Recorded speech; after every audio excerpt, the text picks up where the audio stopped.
As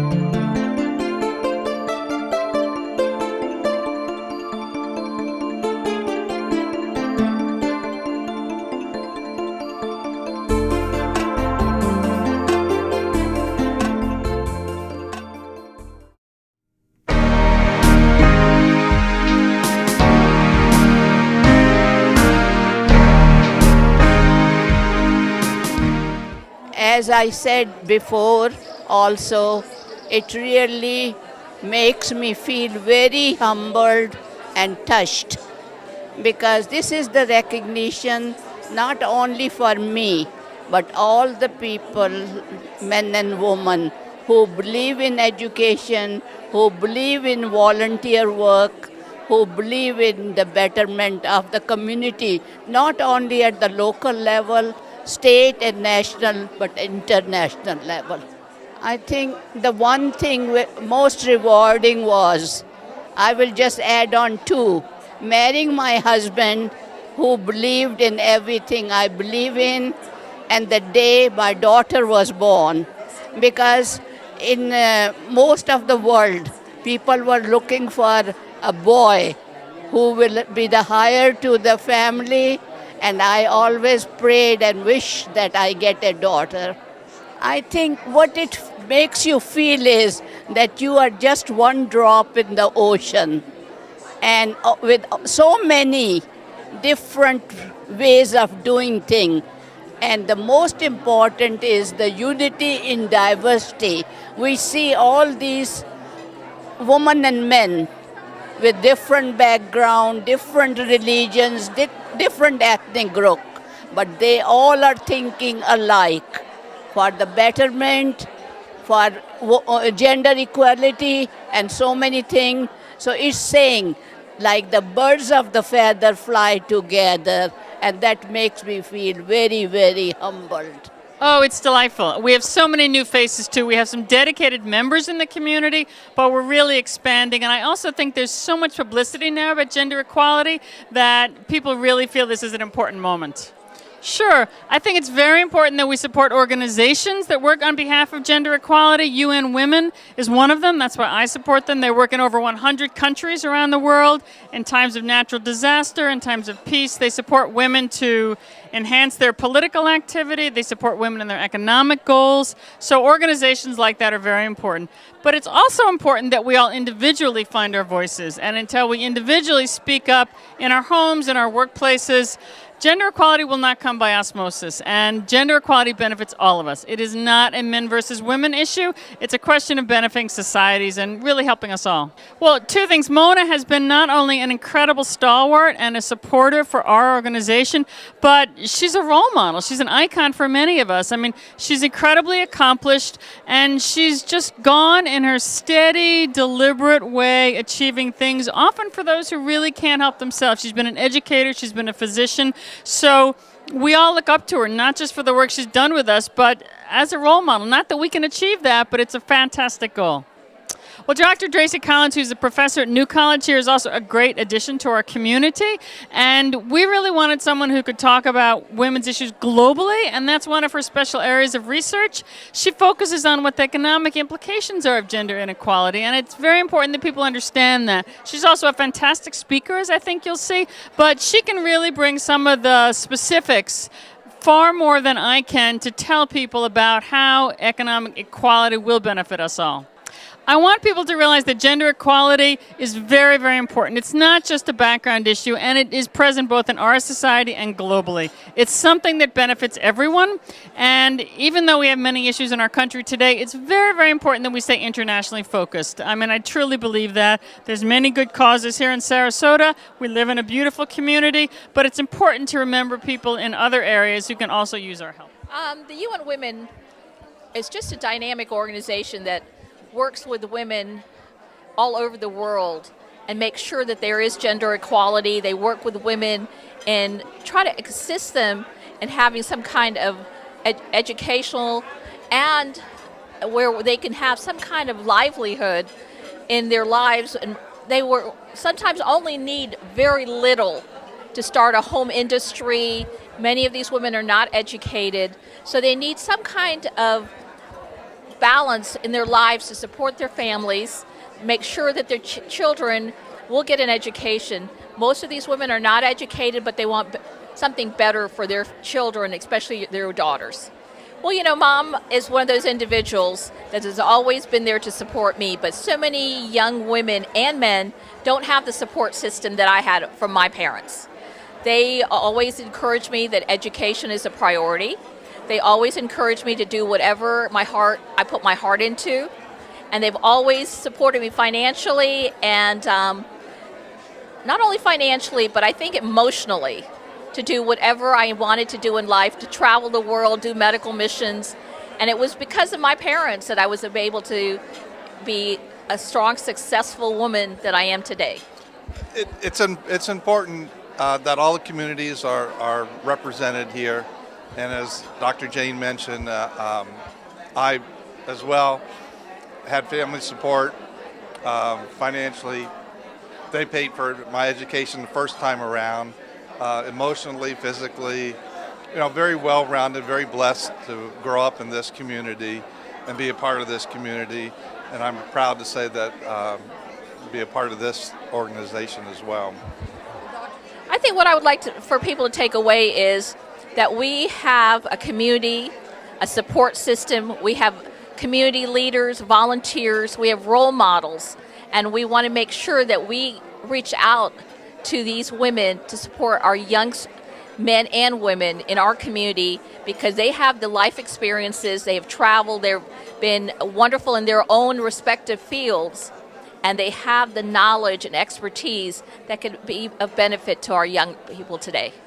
I am. I'm very happy to be here with Mona being honored with yet another award, and it's very personal to me because as we talk about equality and women, she is the most incredible person who made the largest impact on my life. I was one of her students at Bayshore High School. Mona was the toughest teacher I ever had, but also the most inspiring. And I was a straight A student, but no one ever asked me, would I go to college? What would I do with my life? What career did I want? Mona inspired me, she pushed me, she helped me get a scholarship, and without Mona Jane, I would never have gone to USF and had the life that I have. So we love her, we love the family, and we're very proud that she is now influencing and inspiring my children as well. Absolutely. Again, the Janes got me involved with the Alumni Association at USF. I've served on the national board, the local board, all because, again, they were like, we have to give back, you have to do this, this is what's good. And then afterwards, you just get inspired by it and it continues. So now with the Cotillion Club, helping young people in town and many other organizations, I love to volunteer, and I especially appreciate the times that I get to work with them. Mona, we love you, and I'm so grateful that you have been a mother to me and that you continue daily to challenge me to be better, and the same with my family and my children. Love you. Because basically women finding their economic voice is a topic that is so important for me, economic empowerment of women, just because it has so many impacts on society. Some of the things I'm going to mention today is how it affects children. So basically children, from the time that they're born, if they're born into a lower socioeconomic status, their outcomes in life is already determined.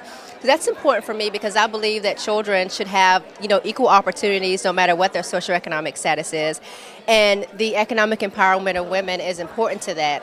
Also, just the gender inequality with respect to wages, with respect to women who participate in financial markets, which again leads to poverty for children, leads to poverty for women, leads to high poverty rates for elderly women who don't basically invest and save for retirement.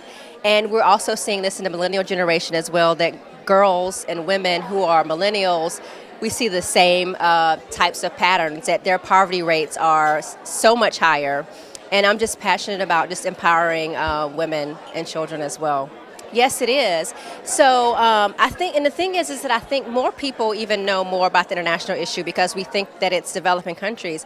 I like to bring up statistics for the United States because people find the data pretty shocking. When I show the poverty rates, the difference between female-headed households, male-headed households, and even with the millennial generation, with women who are elderly, over 65, and men, a lot of people are shocked at just the differences within a developed country. So imagine what it's like within the developing countries.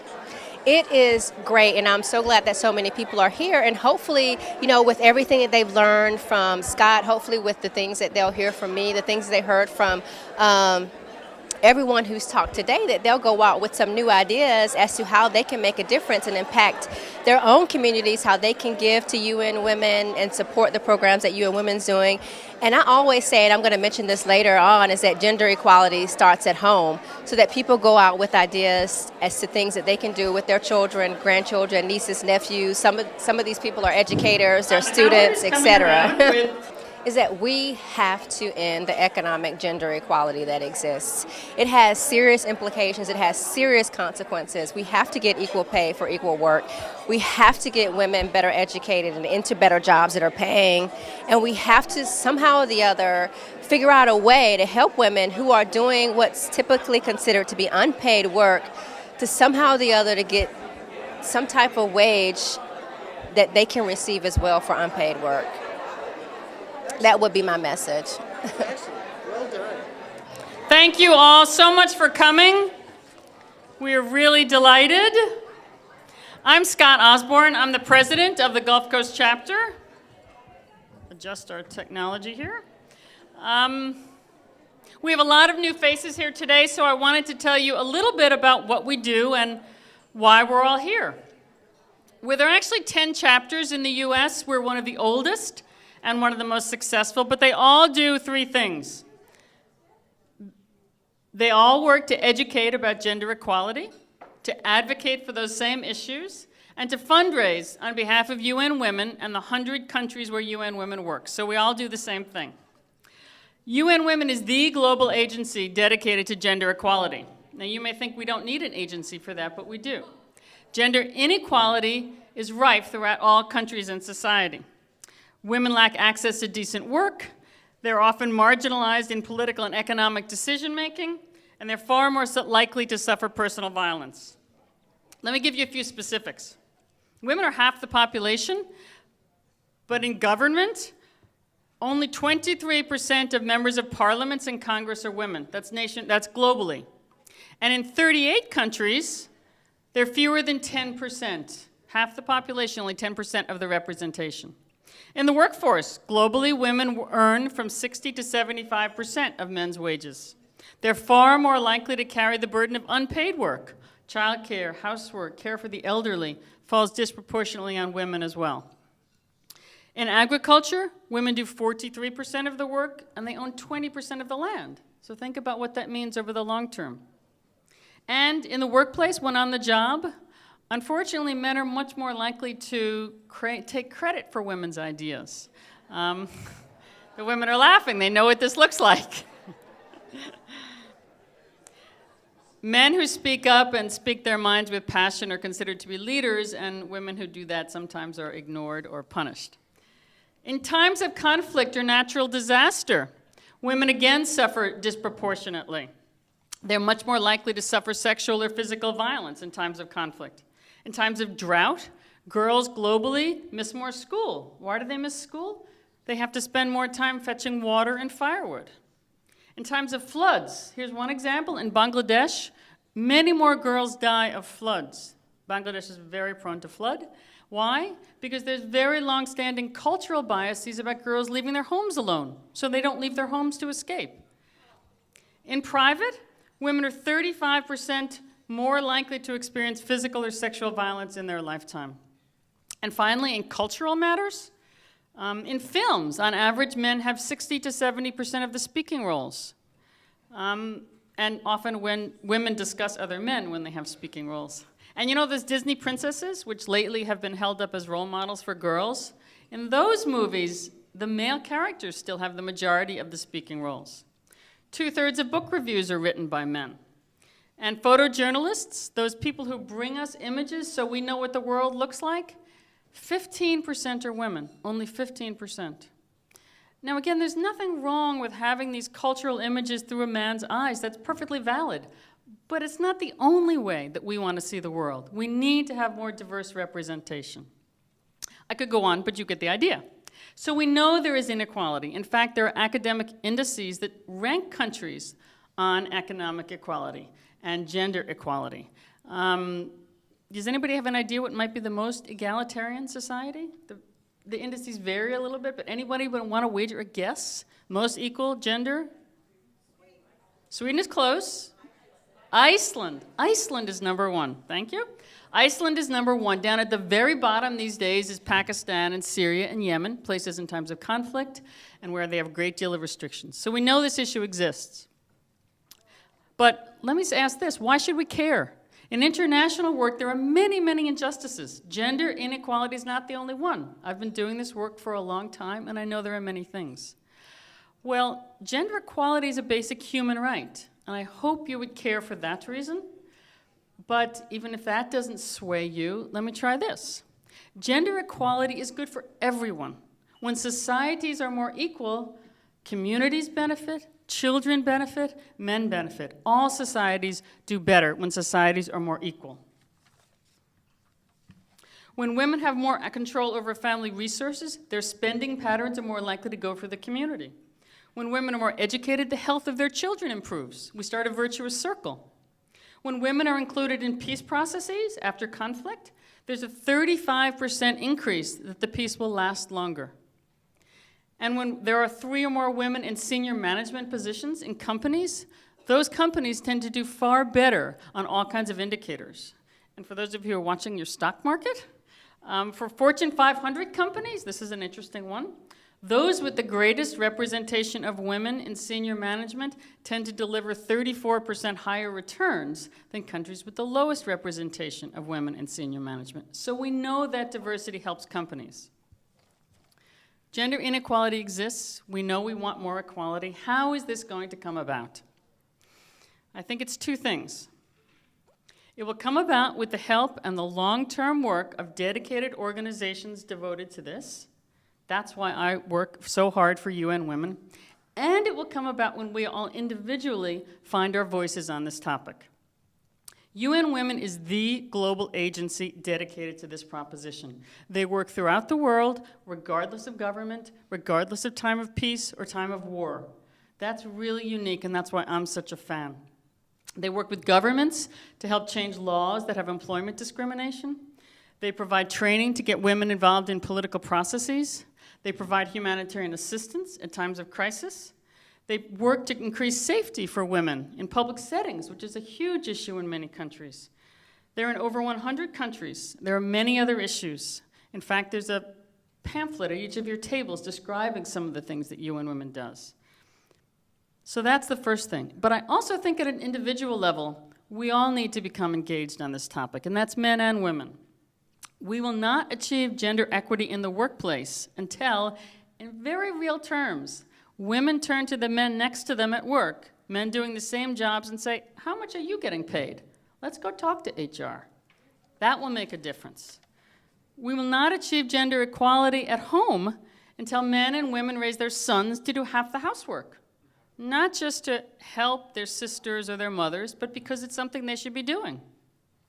We will not achieve gender equity in cultural representation until films and television have inclusion riders, so that those represent what our society looks like.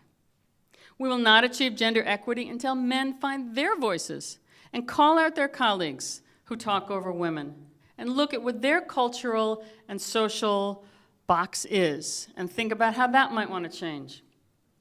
We will not achieve gender equity until the vast numbers of women in helping professions, all those teachers and nurses, all those women who put other people's needs before their own, when those women say, you know what, we're not coming to work on Monday until we have better wages, then we'll start to achieve gender equality.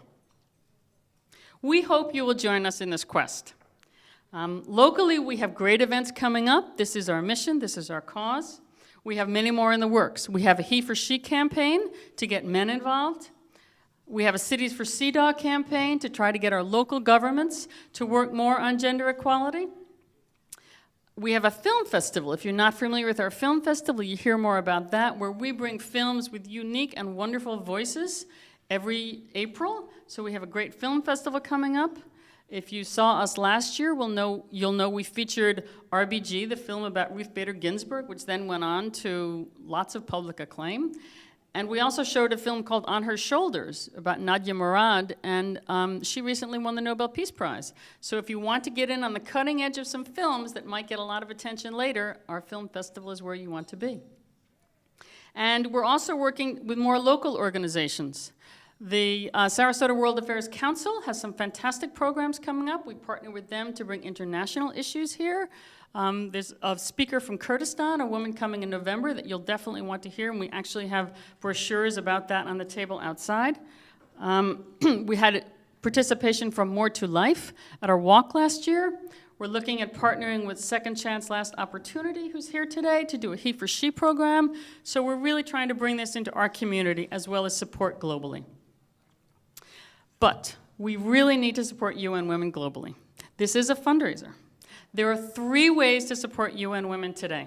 The first is our raffle. I hope you've had a chance to look at our fantastic baskets. The value is wonderful. There's some great combinations. There are raffle tickets available. You can put them on your credit card. You can buy them with cash if you still carry cash. We have 2 items for silent auction. One of them is a film festival weekend, so you could see all those films and come to our reception with the filmmakers. And there is a week stay in Greece, donated by one of our very generous members. It looks fantastic. Please at least go look at the book with the photos. Those are for silent auction. And we have donation cards at all of your tables. If you just want the tax-deductible certificate, please use that. We really could use your help. And this year we have something new for the first time. We have a match. We have an anonymous donor who's given $2,500. I feel like I'm on public radio. This is great. We have a match. We have $600 already from 2 members who couldn't make it today, and we really want to get the rest of that match. And I know there's probably almost 150 people here today, so I think we can do that. So take a look at those cards. While you're looking at those cards, I want you to see a short video about some of the work that UN Women does. This is their Safe Cities program. I don't know if we can actually dim the lights, but take a look. We launched our flagship Safe Cities Global Initiative to encourage innovative, locally owned, and sustainable approaches to prevent and respond to sexual harassment and other forms of violence against women in public spaces.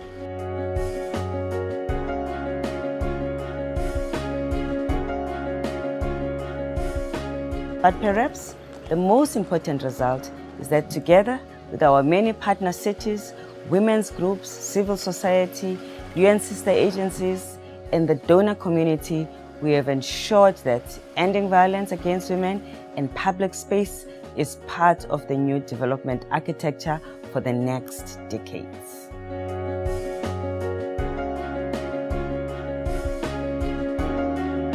The collaboration with the UN Women's Global Initiative allows us to identify what those obstacles might be and develop ideas for solving them.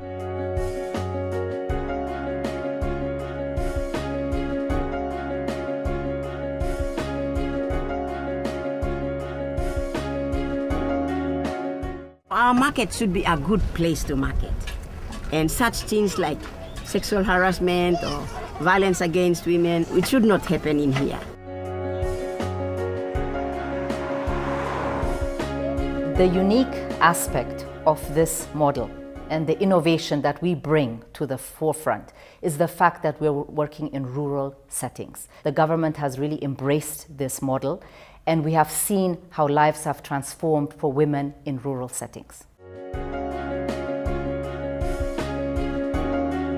أنا اسمي مارينا، لسه بدرس في كلية آداب وباجي هنا مع سيف أورجانيزيشن.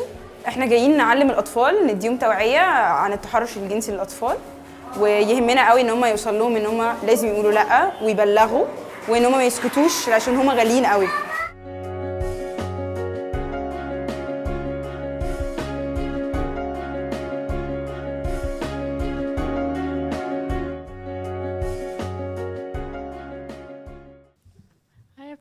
our board could please come up to the front.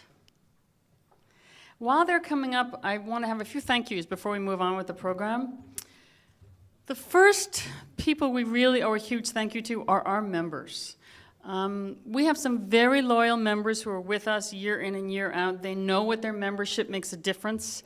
If I could just ask all of our members to stand for a very brief moment, please, so we could give them all a hand. If you are a member, you really earn a very big debt.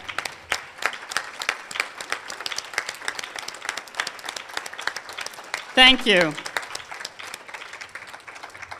The next people are our board. Is everyone here? Where's Eileen? Thank you. We recently had our annual vote. We have approved our slate on the board and our annual budget. We're delighted with that. These are the people that make everything possible. Working with these women is an incredible tribute. On behalf of UN Women, I owe them a huge thanks. I personally owe them a huge thanks, too. It's a real pleasure to work with them. So I'm just going to introduce them very quickly. Chris Serio-Martin is our communications director. Suzanne Cheller is our treasurer. Mary Daly, secretary. Eileen Oldwine, programs. Kathy Burnham, membership. And Debbie Jennings, program.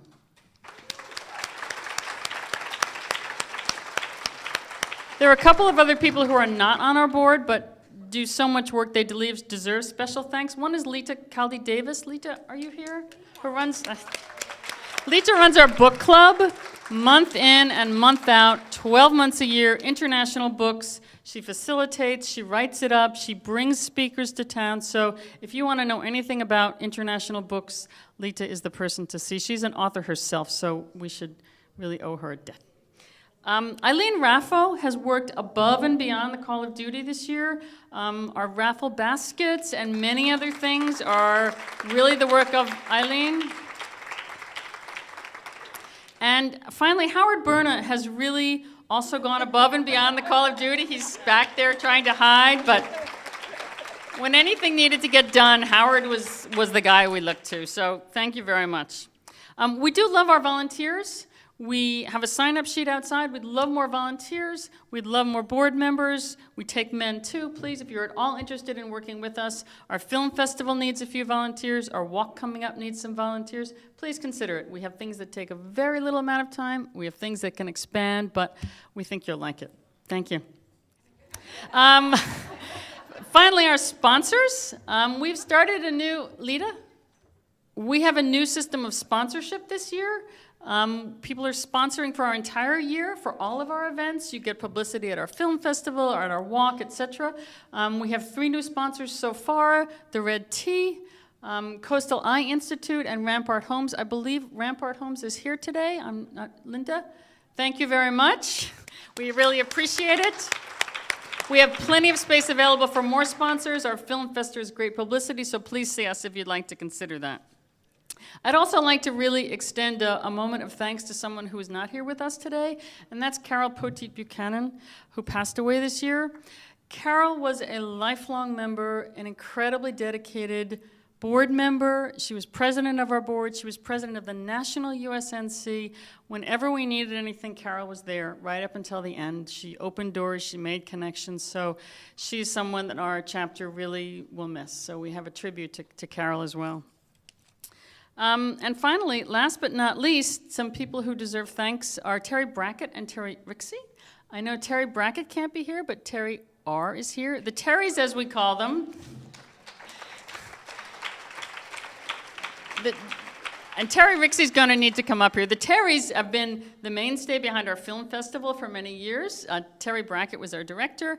Terry Rixey corralled volunteers, lended a great eye and an ear to our film production and all of our events.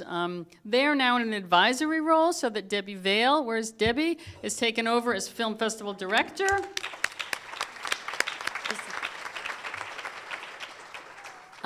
So we really owe the Terrys a great deal of thanks. We're happy that they're advising us. We still continue to text and email them, and in recognition, we have a small gift for them.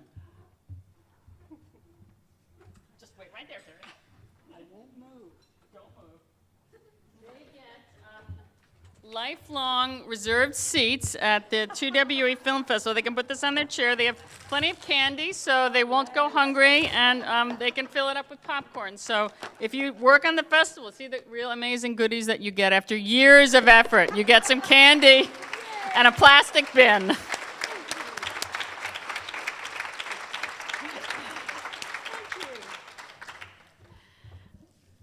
One of the very cool things about this group is some of the members. We have a very interesting group of members, men and women from all walks of life who've done things professionally, and certainly one that we are just delighted to now have with us is Mary Braxton Joseph. Mary is a relative newcomer to Sarasota, but we feel like she's been here forever. She's helped us with our film festival. Mary is an Emmy Award-winning film producer, I believe documentary films. She has worked in North Carolina to help train women on becoming more involved politically. She's now on the board of the Oslo, and you may have seen her introducing some of our films last year at TWE. She'll be with us again this year, so at this time, I'd like to invite Mary up.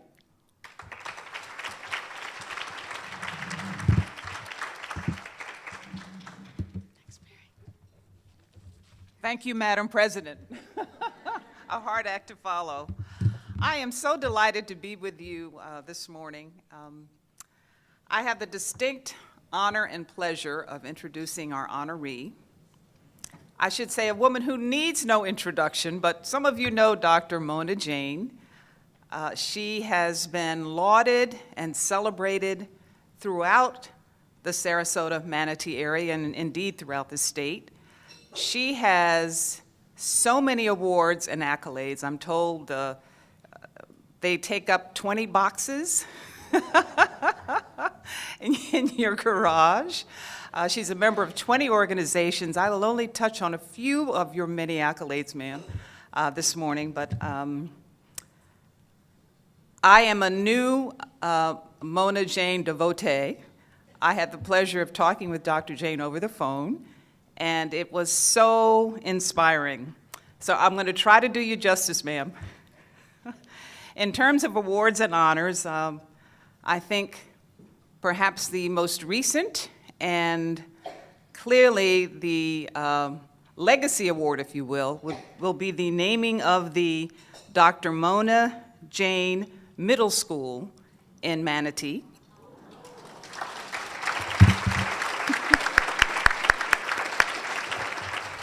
Under construction now, will be open in August of 2019, and that's in honor of your more than 45 years as an educator. I should add that Dr. Jane is the only Indian American to be so recognized in the entire United States. So hats off to you, ma'am. That deserves a round of applause.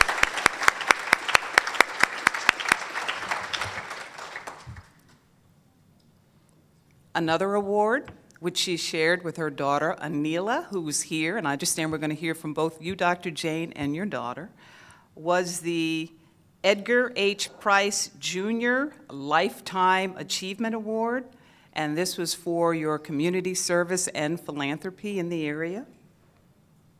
And it was awarded to you and your daughter, which both are medical doctors. I should say that Dr. Jane is a woman with multiple degrees. She's got a bachelor's, she's got a master's, she's got a PhD, and a medical degree. I don't know when you found time to sleep, Dr. Jane, but we're very happy that you're here. Another award was the Community Service Award from the American Medical Women's Association. Dr. Jane was one of only 20 women in the entire country so honored. A few little-known facts about Dr. Mona Jane. She has been an activist, a humanitarian since the age of 5. She was inspired by none other than Mahatma Gandhi as he was fighting for Indian independence from Great Britain. This would have been in, dare I say, 1947, ma'am? So don't do the math, but she was young. She was elected president of her high school council in New Delhi. And you all know that Dr. Jane is a native of India, the Punjab region, if I said that correctly. And she came here on a Fulbright scholarship in 1964. And I might add, she was the youngest person ever so honored. Most times Fulbrights go to people mid-career. She was 27. No small point.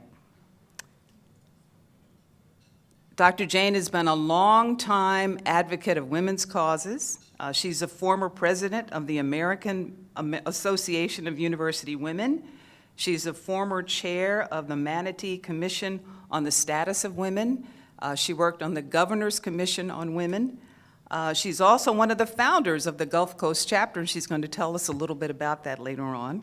Her philosophy of life, this I found truly, truly inspiring. She said, be assertive, not aggressive.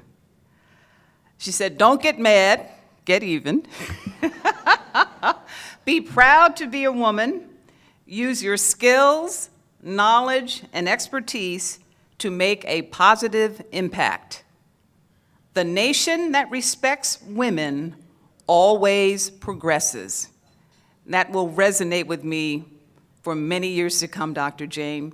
Will you all please join me in welcoming Dr. Jane to the podium, trailblazer and inspiration to us all.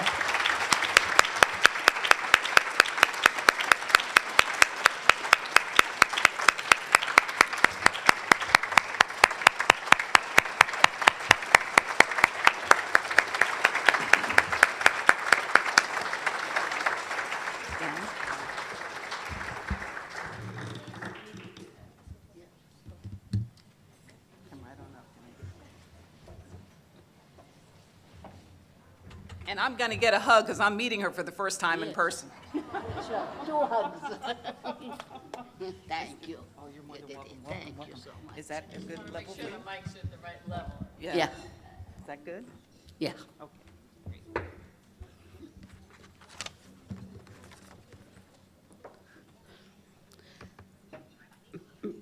President Osborne and members of the Gulf Coast chapter and many distinguished attendees here, I thank you. I'm honored, humbled, touched, and blessed to be one of you. I think we do things one woman or man cannot do everything except one thing, but if we combine our forces together, we can achieve a lot around the world. I had an opportunity to meet numerous distinguished individuals, leaders and humanitarians, kings, queens, but the most which stays with me is meeting Mother Teresa and Dalai Lama, because they are the ones who have done so much without wanting anything in return. I think getting awards and recognitions around the world is very different, but I think the hometown recognition has a special significance because we are among us, and I'm not the only one. I think everyone deserves an award and the applause, please. Today, I'm reminded of 1980s. What a privilege it has been to be a co-founder of Gulf Coast chapter. Virginia Allen, who was the Assistant Secretary of State during Nixon time, she retired to Sarasota, and we were having lunch when we talked about forming a UNIFEM chapter here. At that time, UNA USA was there, Sarasota, Manatee, and some people had their doubts, why do we need 2 organizations? Like our President Scott said, that we have a special mission, and UNA USA had a different mission. So this is how we got formed. We were one of the largest chapters in the United States. I won't talk too much about it because our president covered most of these things. But Dr. Peggy Bates was the first interim president, And then during Nancy Griffner's time, we did a lot. We used to beat at her home in Meadows, and then we went to Selby Library.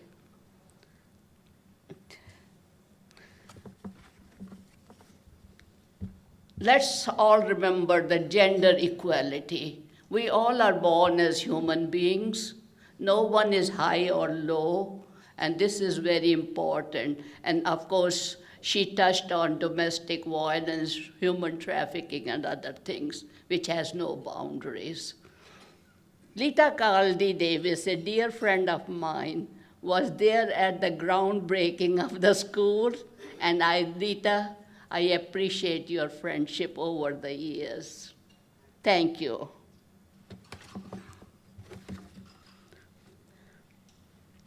I'm just trying to cut down because I had written few things. I say a power of collective.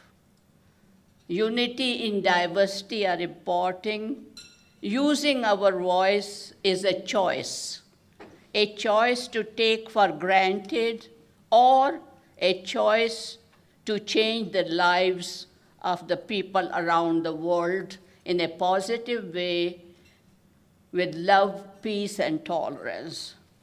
I'm grateful to my husband, who has been my life partner and supported me. I would not have done these things without his help. And then, of course, a lot of friends and others, and my daughter, Dr. Anila Jain. She has picked up the baton along with other friends, young people at our table, and who are carrying on this work. And I'm glad that we should be proud and believe in our future generations. She's going to say a few words because it's very hard to talk about yourself. But we won't take time because we all want to hear the speaker. So I call Anila. I don't say my daughter because my husband, whenever she does something, he says his daughter. So I'm introducing his daughter, Anila, and thank you again. Yeah, I can. No.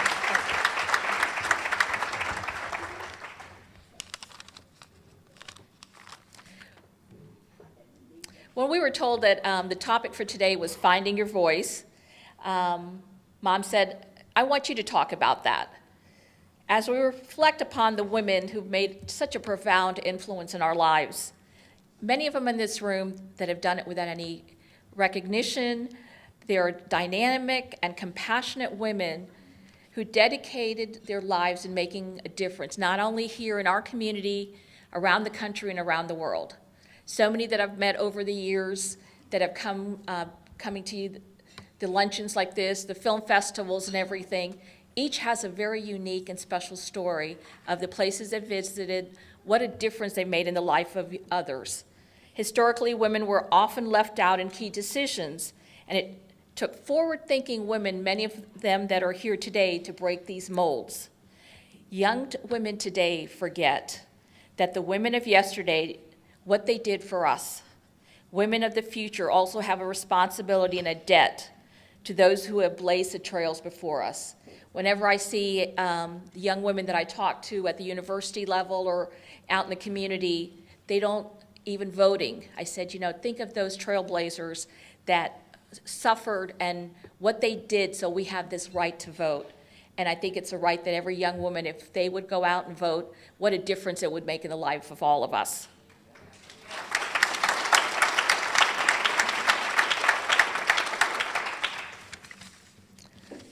Over the years, I was always taught by my parents, it's not only young women, but women and men that have made a profound influence in my life. Many with similar experience that I have. I always had a very strong support system. My mother and father, as well as individuals I just mentioned, educators, mentors, role models, gave me the work ethic that I have today. I was always told, work hard and do what you have a passion for. Always do the absolute best that you can with integrity and focus. Always reach a little higher farther than you think you are capable of, and you will attain it. You're not only the one doing things, there's a stronger force. Keep her faith strong. The woman you're honoring today, Dr. Mona Jane, whose voice changed the lives of generations, she was always supported and always offered encouragement to me. I was an only child, had a lot to look up to, and I can tell you when I was in college, Mom has 7 degrees, 4.0 in every one of them.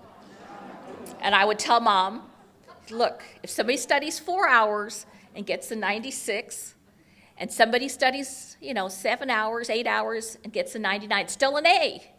But I have time for sorority, fraternity, sweetheart, all these other. She goes, you're just like your father. You like to have fun, and you're not a serious student.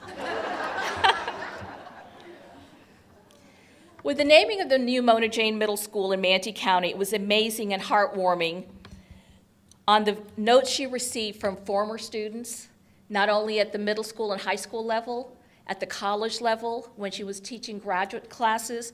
She was one of those women that was teaching those STEM classes in the 60s that are so popular today: physics, chemistry, anatomy and physiology, biology.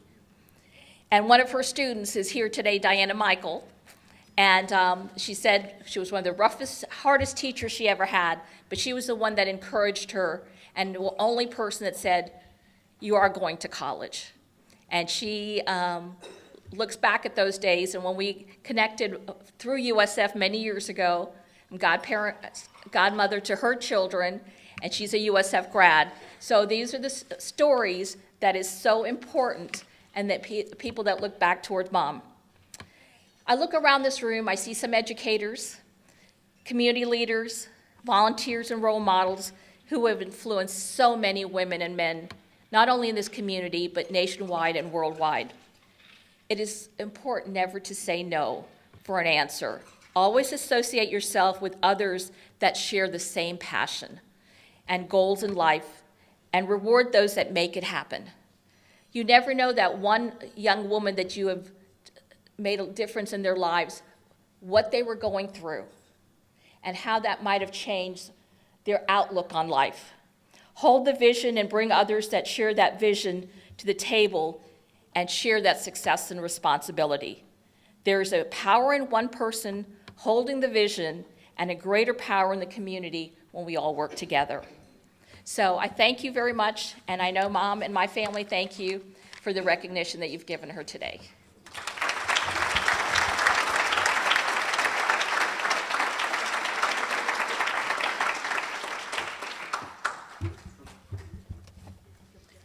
Yes, we have a gift for Dr. Jane, but she can take it home.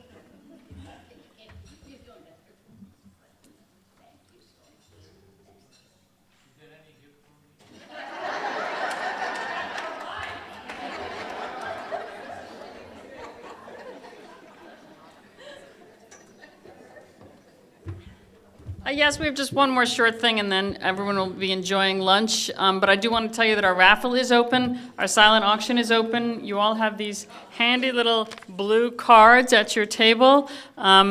Please do fill those out. And after lunch, the raffle and the silent auction will be closing. Thanksgiving 2017. My whole family is coming to the house. I love my family. I'm so excited. My boys, they clean the house. My husband, he made these terrific mashed potatoes. And my turkey, look at my turkey. We all know how hard it is to make a great turkey.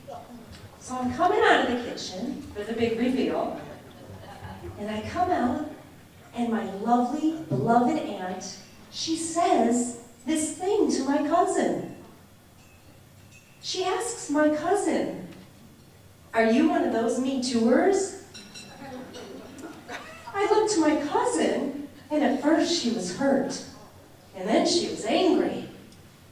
And I thought I should say something. I should say something. But I was stunned. What do you say?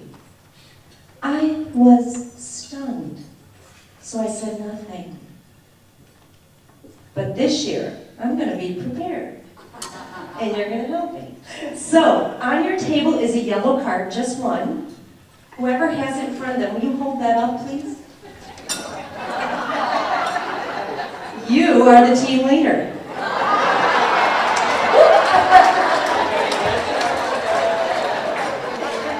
Everybody at your table is your team. And I'd like in the next 10 to 15 minutes, come up with a response to that question. Are you a Me Tooer? And what I'm looking for my holiday in a few weeks, what I'm looking for is a response that will maybe incite some conversation and maybe build a bridge. And at least, at the very minimum, some understanding.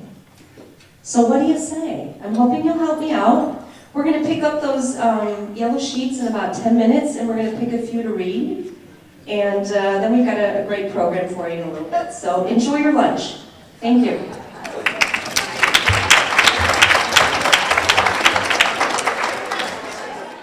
This next segment came about because I found, as probably many of you did, that lots of people didn't know what to say when they were confronted with or perhaps overheard the sexist or racist or homophobic or inappropriate comment.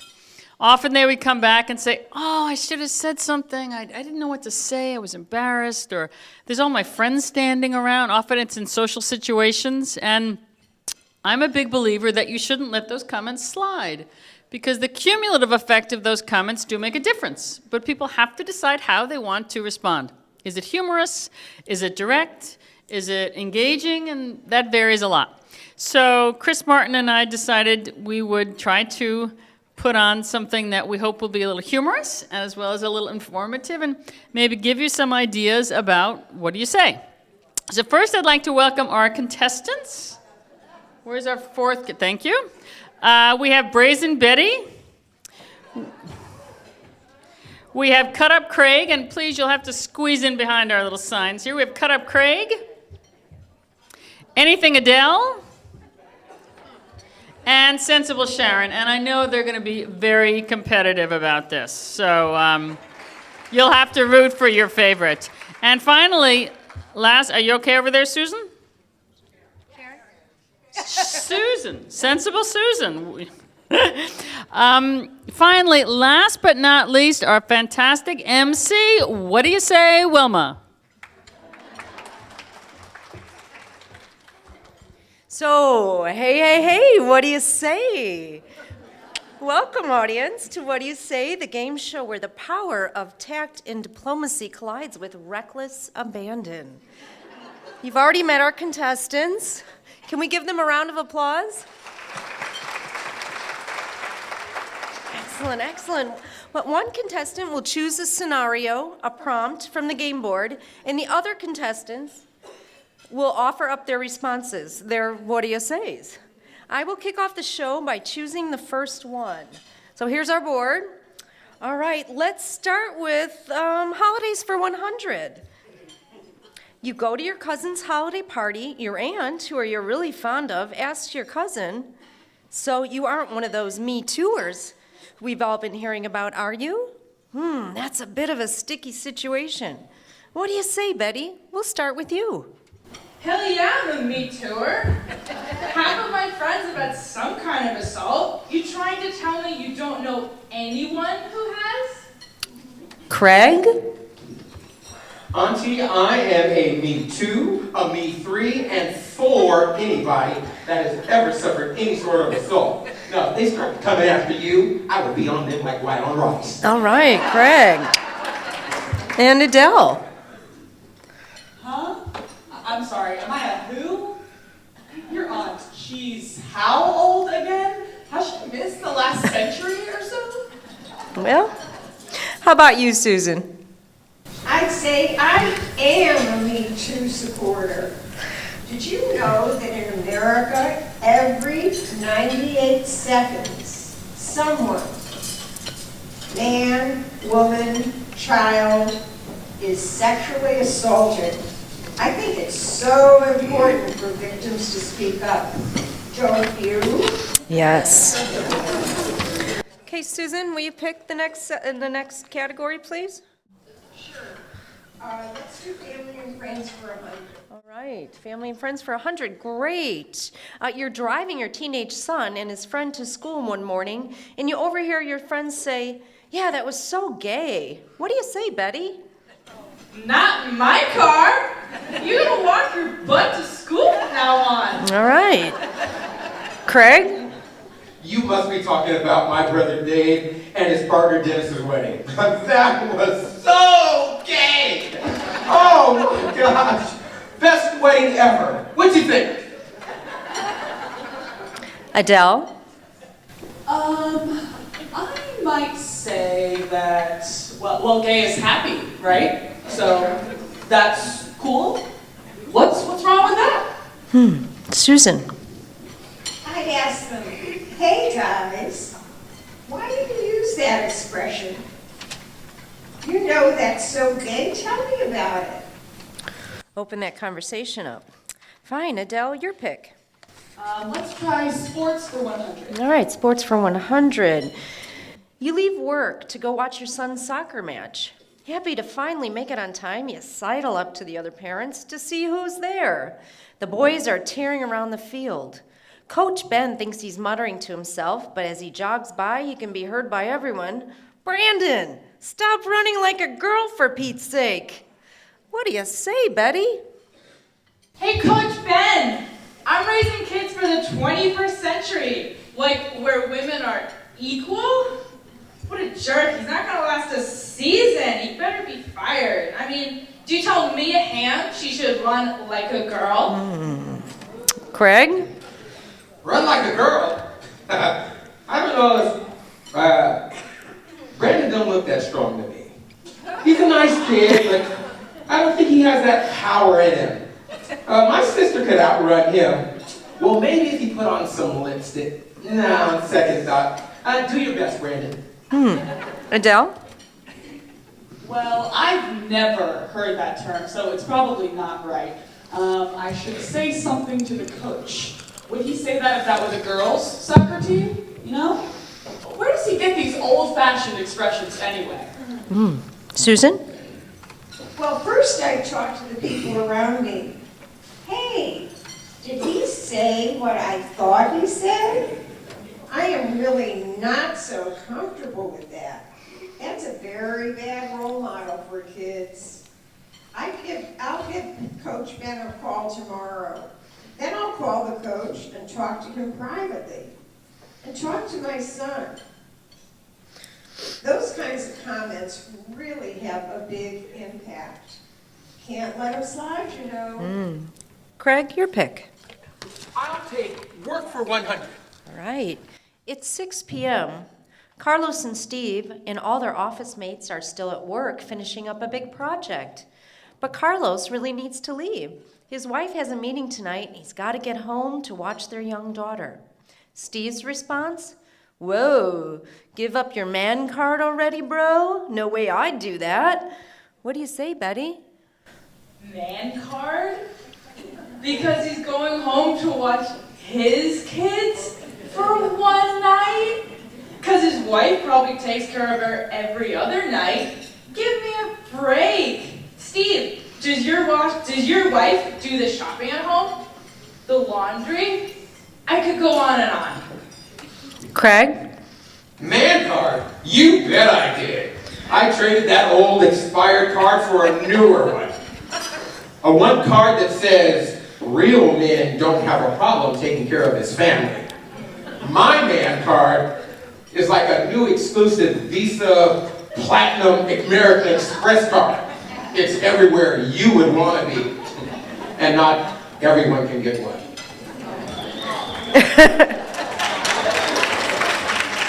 Adele?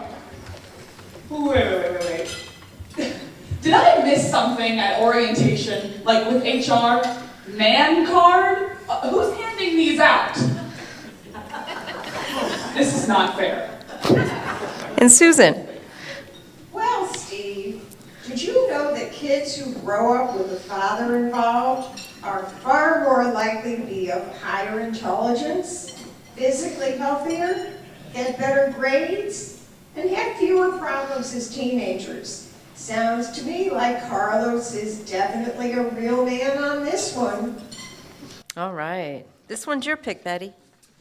Let's go with work for 200. All right, work for 200. You've just finished a committee meeting. You're leaving with your good friend Rob, who pauses to say, you know, Jenny would be much more effective if she'd act a little more feminine.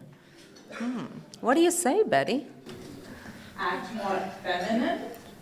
You mean like shut up and defer to less confident men? There's an approach. And Greg? Oh my God! Act more feminine, like batting her eyelashes and crossing her legs more and a short skirt. Yes, definitely a short skirt. You gonna tell her? And while you're at it, why don't you tell the guys in accounting to act more feminine? I would love to hear their rendition of I'm every woman. Adele? Act more feminine?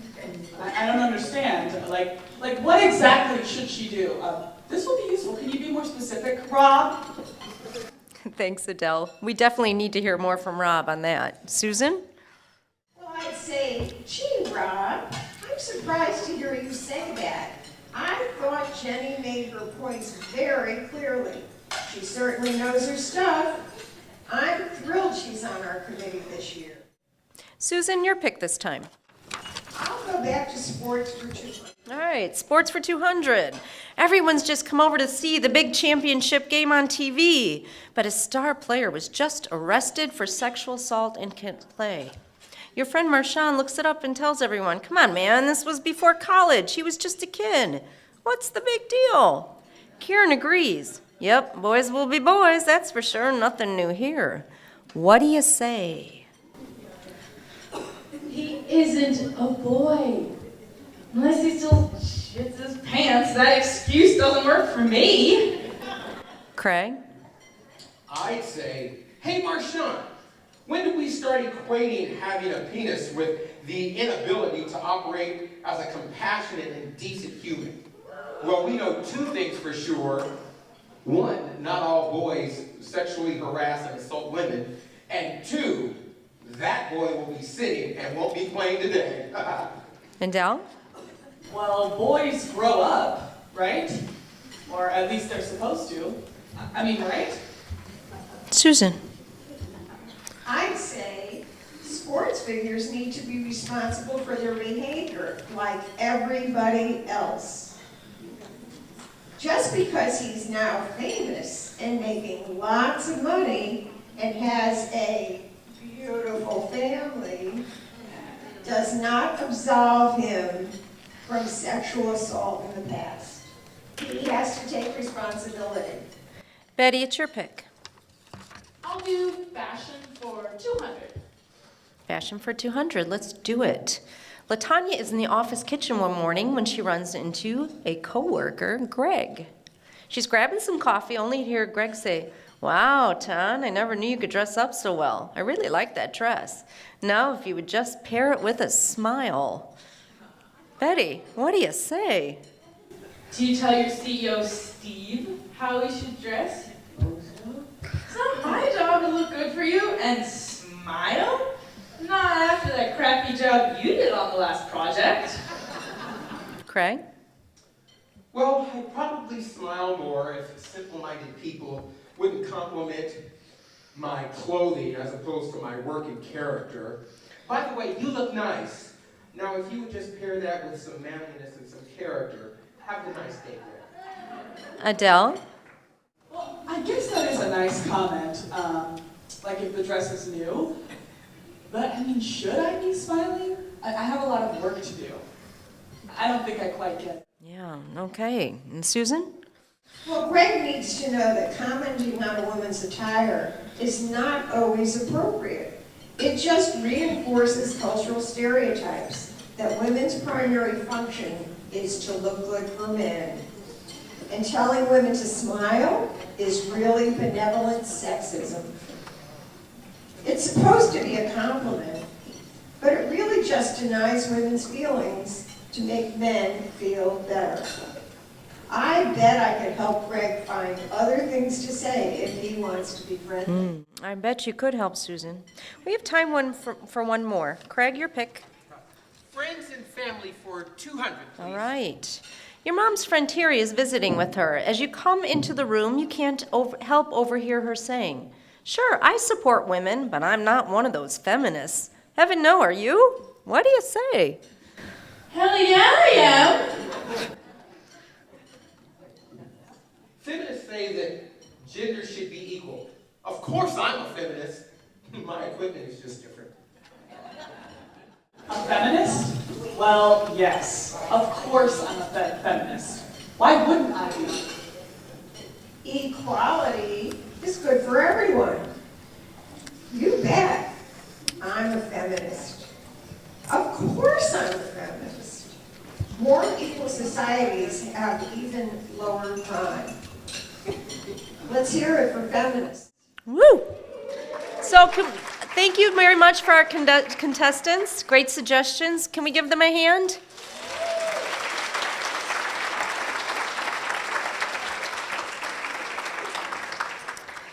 So if you remember our earlier introduction of the Thanksgiving situation where my aunt asked my cousin if she were a Me Tooer, here I pulled off 2 of your suggested responses. They were all wonderful. And one of them was, "I'm much more than #MeToo. I am #WeToo." Thought that was lovely. Yes, I am a Me Tooer. Thank you for asking, and I'm glad you brought it up. I'm inspired by you to be a strong woman and a strong ally, and it's important to me that other women know I hear them, I believe them, and I stand with them. Would you like to know more about the movement? I thought those were excellent, excellent.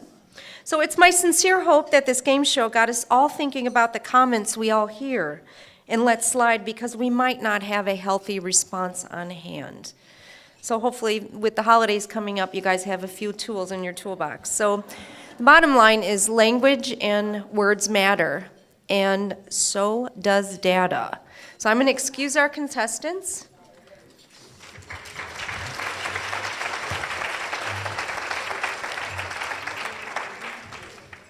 So today we are talking about language and the power of voice, the power of words, and the power of data, which I'll transition. I'm delighted to welcome and introduce Dr. Tracy Collins, who is an assistant professor of economics at New College. Tracy, we so appreciate you taking the time today to share your thoughts on such an important topic, the impact of women's economic equality.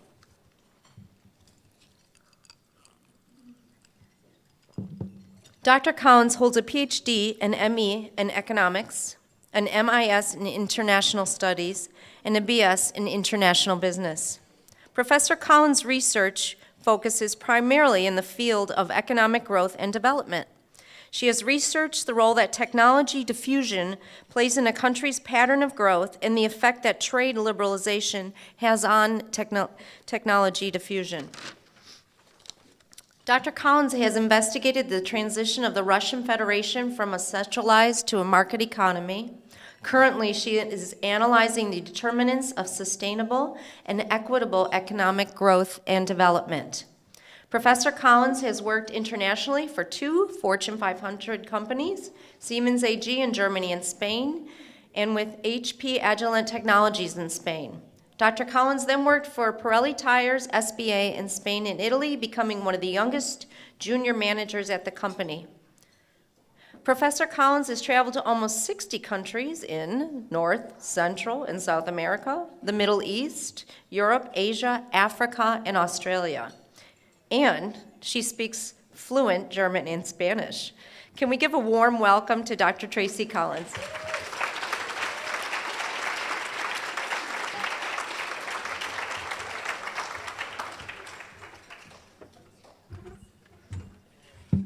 So, good afternoon, everybody.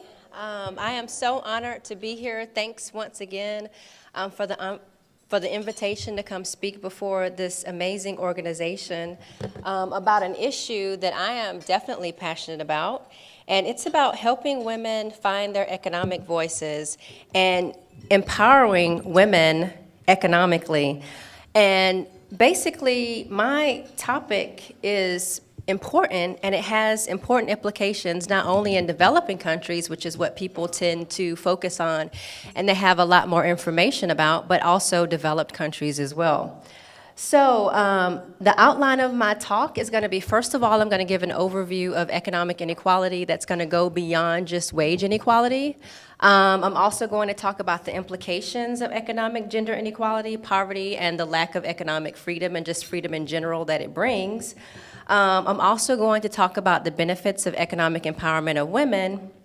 And then I'm going to talk about some UN Women programs that have been implemented to help with economic empowerment around the world and also in Sarasota.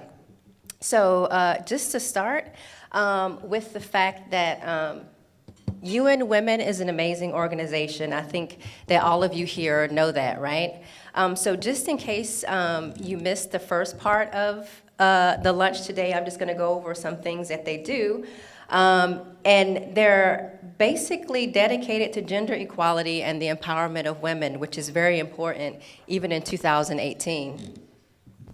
UN Women works globally to make the vision of the sustainable goals a reality for women and girls, and stands behind women's equal participation in all aspects of life. One strategic priority of UN Women's is that women have income security, decent work, and economic autonomy. And another strategic priority of UN Women is that all women and girls have a life free from all forms of violence. And in all of these strategic objectives, what you'll find is that economic empowerment plays a huge role in all of these. So let's get some facts about economic inequality. So most of you already probably know the gender pay gap, so this won't be new to you. Some new facts that I want to bring up is, for example, the male labor force participation rate, which is 72.7% compared to the female labor force participation rate, which is 47.1%.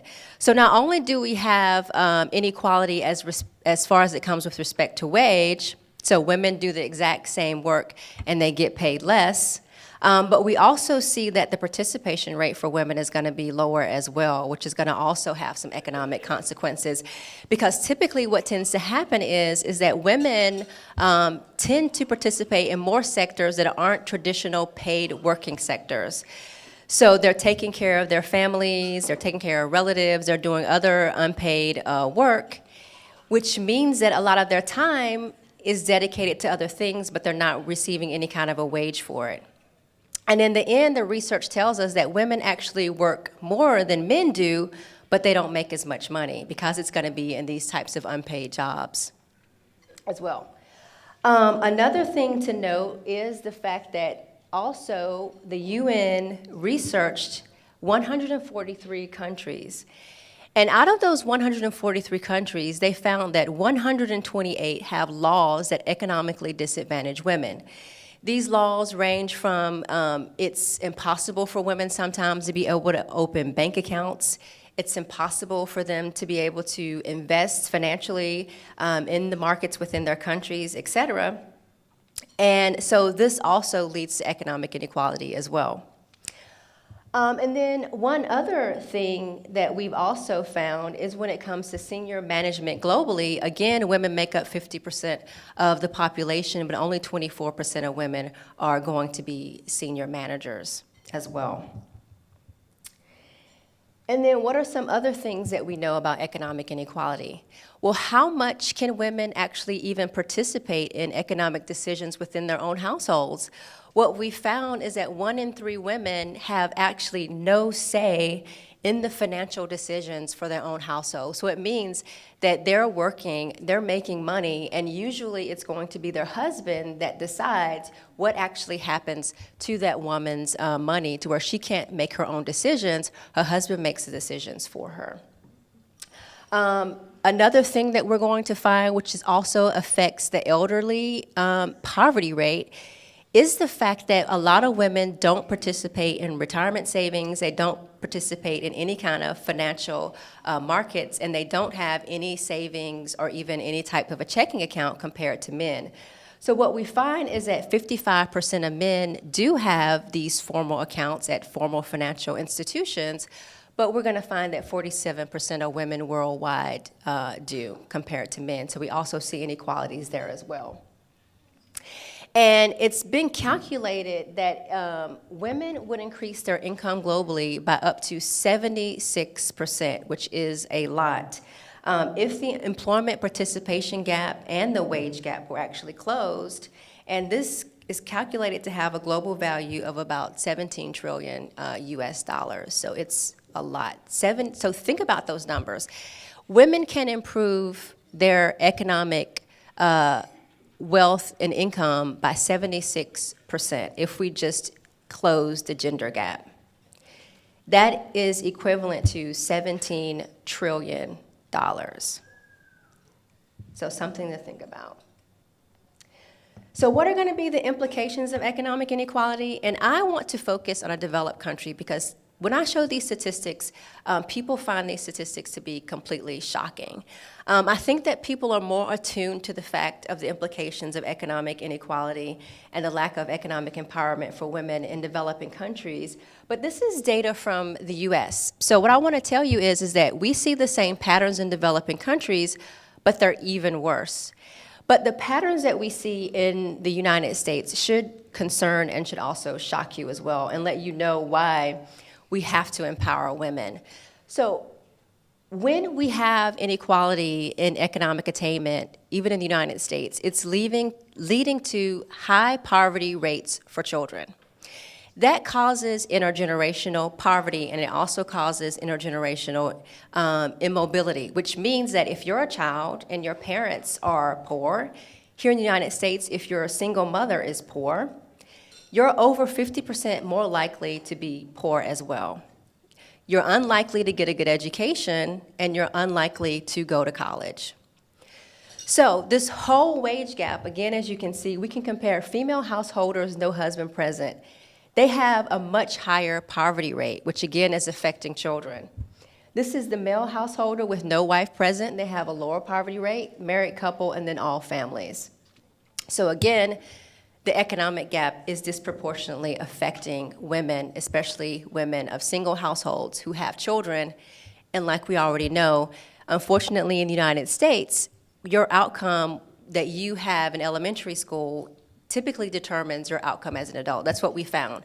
So where you are in elementary school, unfortunately, we can basically predict what your outcome will be as an adult. So if you're a child and you're growing up in a household with a woman who is experiencing the fact that she's earning less, she's living in poverty, and you're living in poverty, then more than likely as an adult, you will be living in poverty as well. And that's going to be an implication that we have of this wage gap. Another implication is if we look at just the poverty rates for female and males, you will see the trend that females have a higher poverty rate.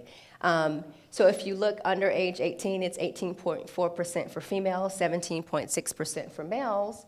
18 to 64, 13.4%, 9.7% for males, and then age 65 and older, it's going to be 10.6% for females and 7.6% for males as well. So again, we're going to have a disparity in the poverty rates. Again, that's caused by the differences in the wages that women and men receive.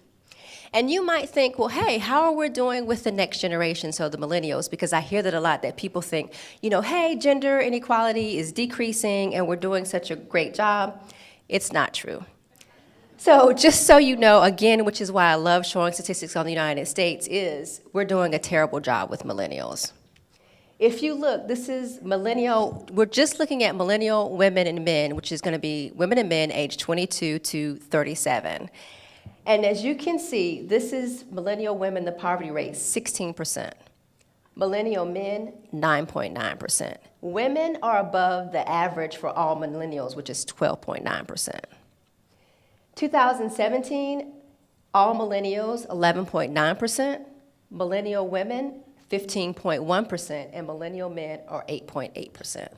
So again, we're not doing well with the next generation either, which is why we have definitely got to find a way to close the gender wage gap and to empower women economically, especially with the statistics that we saw with the women over 65, that their poverty rates are higher.